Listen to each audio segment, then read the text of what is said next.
নমস্কার বন্ধুরা, আজ আমি আপনাদের মাত্র কয়েকটি কাঁচা আলু দিয়ে রেস্তোরাঁ কিংবা ধাওয়ার স্টাইলের লাচ্ছাদার মুচমুচে পকোড়া কিভাবে বানাবেন সেই রেসিপি শেয়ার করব। এর জন্য পুরো রেসিপি দেখার অনুরোধ থাকলো। সাথে রেসিপি যদি ভালো লেগে থাকে অবশ্যই একটি লাইক করে দেবেন।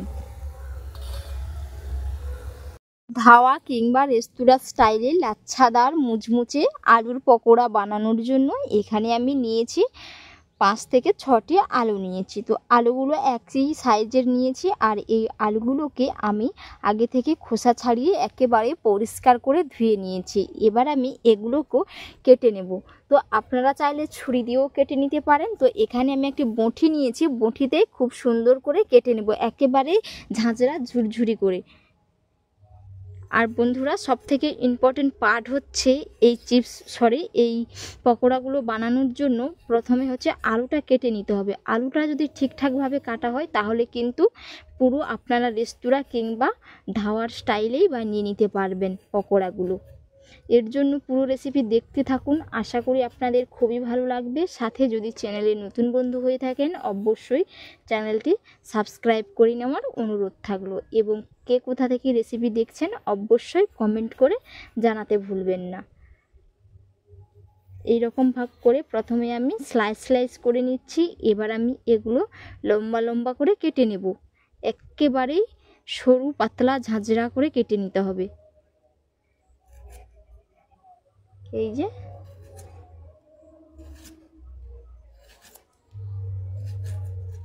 এরকম করেই কিন্তু আমি সমস্ত আলুগুলো কেটে নেব।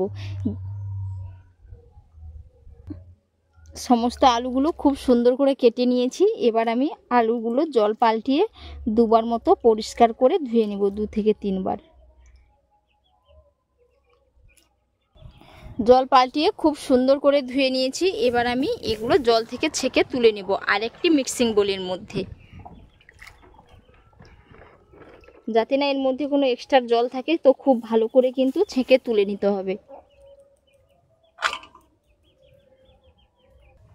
খুব সুন্দর করে জল ঝারিয়ে নিয়েছি। এবার আমি এর মধ্যে দিয়ে দিচ্ছি পরিমাণ মতো লবণ। খুব সুন্দর মশলাদার এবং কালারটা খুব সুন্দর ভালো আনার জন্য এখানে আমি এই চামচের মাপ করে 2 চামচ লাল লঙ্কার গুঁড়ো দিয়ে দিলাম।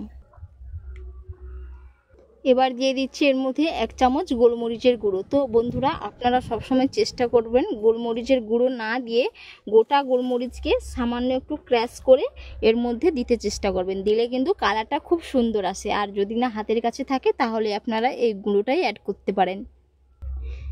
এবার আমি এর মধ্যে দিয়ে দিচ্ছি 2 চামচ কর্নফ্লাওয়ার কিংবা অ্যারারুট। তো কর্নফ্লাওয়ার কিংবা অ্যারারুট দিলে কিন্তু পকোড়াগুলো দারুণ ক্রাঞ্চি হয়, এর কারণেই আমি দিয়ে দিচ্ছি। সাথে কালারটাও খুব সুন্দর আসে। এবার বাইন্ডিংয়ের জন্য দিয়ে দেব এই চামচের মাপ করে 3 থেকে 4 চামচ ময়দা।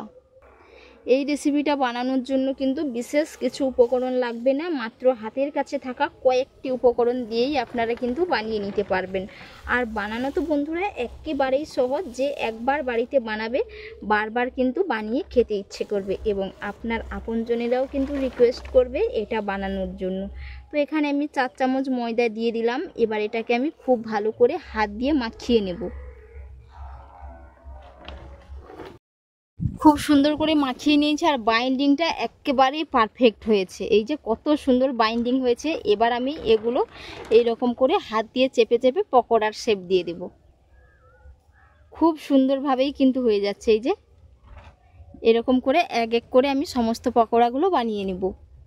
খুব সুন্দর করে পকোড়াগুলোর শেপ দিয়ে দিয়েছি। এবার আমি কড়াইতে তেল দিয়ে এগুলো ভেজে নেব। আর বন্ধুরা, বেশিক্ষণ রাখবেন না, রাখলে কিন্তু আলু থেকে এক্সট্রা জলটা বেরিয়ে যাবে, যেহেতু আমি লবণ মাখিয়ে নিয়েছি। কড়াইয়ের মধ্যে তেল দিয়ে তেলটা খুব সুন্দর করে গরম করে নিয়েছি। তেলটা একেবারে হিট করব না, মিডিয়াম তেলটা গরম করে নেব। এবার আমি এর মধ্যে পকোড়াগুলো দিয়ে দেব। এবার আমি পকোড়াগুলো কড়ার মধ্যে দিয়ে দিচ্ছি। সমস্ত পকোড়াগুলো দিয়ে দিয়েছি, আর কালারটা দেখুন খালি, খুব সুন্দর এসছে। এবার আমি এক পিঠ উল্টে নেব। এরকমভাবে 2 থেকে 3 মিনিট পরে কিন্তু উল্টে নিতে হবে। উল্টে পাল্টে একেবারে লাল লাল মুচমুচে করে ভেজে নেব।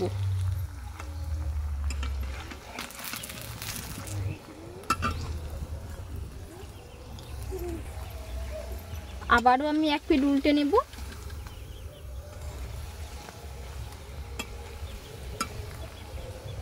এখন থেকেই কত সুন্দর দেখাচ্ছে, ভাজা হলে তো আরও সুন্দর দেখাবে।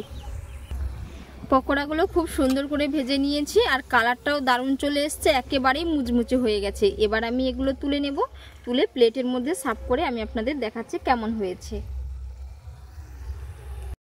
সমস্ত পকোড়াগুলো ভেজে নিয়েছি আর পকোড়াগুলো কত মুচমুচে হয়েছে, আওয়াজটা শুনেই বুঝতে পেরেছেন একেবারেই কুড়মুড়ে, এই যে একেবারেই কুড়মুড়ি হয়েছে। আপনারা কিন্তু বাড়িতে অন্ততপক্ষে একবার বানিয়ে নেবেন, খেতে পুরো দুর্দান্ত হয়। আর এতক্ষণ পুরো রেসিপি দেখার জন্য আপনাদের অসংখ্য অসংখ্য ধন্যবাদ থাকলো। আপনাদের সাথে নেক্সট অন্য একটি রেসিপিতে দেখা হচ্ছে। আপনারা সকলেই ভালো থাকবেন, সুস্থ থাকবেন, ধন্যবাদ।